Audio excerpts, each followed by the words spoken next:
Seorang oknum polisi diduga berbuat asusila terhadap anak tirinya di Ambon, Maluku, Jumat 23 Agustus 2024. Perbuatan tersebut telah dilaporkan oleh keluarga korban ke Propam Polresta Pulau Ambon. Oknum polisi tersebut menyetubuhi anak tirinya yang masih di bawah umur. Pelaku berbuat asusila saat berada di kediamannya yang tak jauh dari rumah korban. Pihak keluarga menyebut kejadian ini sudah terjadi sejak Maret 2024. Kejadian ini terungkap setelah korban berani menceritakan kepada kakak kandungnya.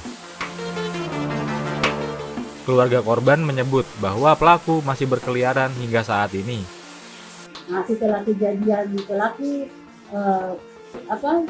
memperkosa anak tirinya, terus pelaku keluar dari kamar. Pelaku sempat memanggil ponaan si pelaku ini untuk masuk tidur batamang si korban. Dengan alasannya begitu, batamang korban tidur.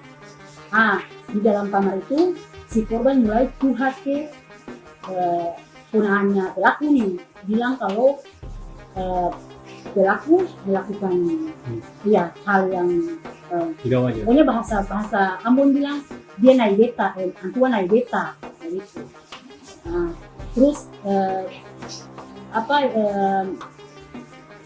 pelaku punya ponaan ini, dia bilang itu urusan, dia jawab itu urusan mama kandung si korban dan bapak tiri si korban, jadi gitu. Setelah kejadian besok siangnya si korban telepon mama kandung dan menceritakan kejadian ini. Terus karena mungkin mama kandungnya ini telepon bapak tirinya, menceritakan bapak tiri, mama kandung bilang ke bapak tiri mengenai si korban punya cerita yang sampaikan untuk mama kandungnya. Terus bapak tirinya ini masuk ke kamar memohon kepada si korban untuk bilang ke mama kandung kalau itu tidak betul, itu sembatula, bahasa Ambon bilang itu sembatul. Lalu jawaban si korban bilang dia sih ada pulsa. Maka pelaku mentransfer pulsa 100.000 ke nomor HP-nya si korban. Dari situ terpaksa si korban mengikuti kemauan pelaku, yaitu mengatakan ke mamanya bahwa itu sembatul. Tapi setelah dia bilang sembatul, balik dia lihat mama, dia bilang mama itu betul, dia bilang. Makanya kejadian itu pelaku masih merasa trauma, pelaku pulang kembali ke rumah bapak kandungnya, dan dia belum sempat cerita, cuma dia memang trauma, dia jarang makan, berat badannya turun, pokoknya dia dengar kalau pelaku punya motor lewat depan rumah, dia suka lari, suka menghindar. Terus dia orang bilang suka bicara, selalu dia menangis dalam kamar, cuma kalau aku tanya kenapa menangis, dia selalu diam. Dari situ pas tanggal 11 Agustus kemarin dengan si korban ini bukan curhat sih, maksudnya si korban ini mau bikin tugas sekolah, dia minta hubungi kakak kandungnya, bilang dia kakak kandung dia mau pinjam laptop dari mama kandungnya. Terus kakak kandungnya bilang coba pergi pinjam di belakang saja di mama kandung, gitu. Tapi si korban bilang dia tak dapat kirim.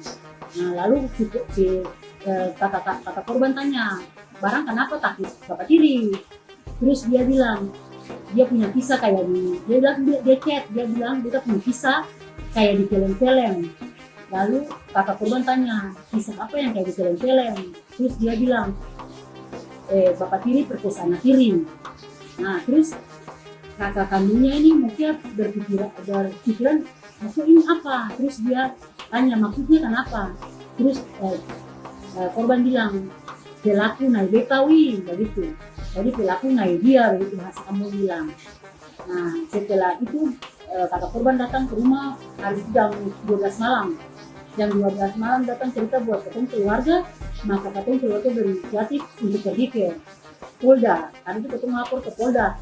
Tapi karena dari Polda bilang karena pelaku dia tugas di Polres, makanya ketemu dijemput oleh Propam Polres untuk bikin laporan di Polres dan orang bikin laporan di Polres. Kejadian itu kapan yang peristiwa yang terjadi? Peristiwa terjadi tanggal 25 Maret 2024. Itu malam atau siang? Kejadiannya Siang. Subuh ya, jam 2.30. jam 2.30. Berarti setelah berapa bulan baru bikin laporan ya? Ya 5 bulan kalau tidak salah ya, 5 bulan. Dari kejadiannya tadi bulan berapa? Dari kejadian bulan Maret, Bulan Maret. Laporannya bulan bulan Agustus. Agustus ya. Harapannya muncul. Ya, orang pihak keluarga mereka berharap agar orang pihak keluarga mendapat Keadilan. keadilan. Soalnya orang merasa bahwa orang pergi lapor di Polres, memang betul orang pihak Polres bilang bahwa masih ada dalam tahap penyelidikan. Tapi si korban ini, si pelaku ini dia masih mondar-mandir di depan rumah. Jadi bikin kayak orang rasa keluarga, pihak keluarga rasa resah. Jadi orang minta untuk instansi kepolisian, terutama Bapak Kapolda dan Bapak Kapolres kalau menindaklanjuti hal tersebut. Ia berharap Kapolda Maluku bisa memproses kasus ini sesuai dengan kode etik kepolisian. Pasalnya, kejadian tersebut membuat korban mengalami trauma berat.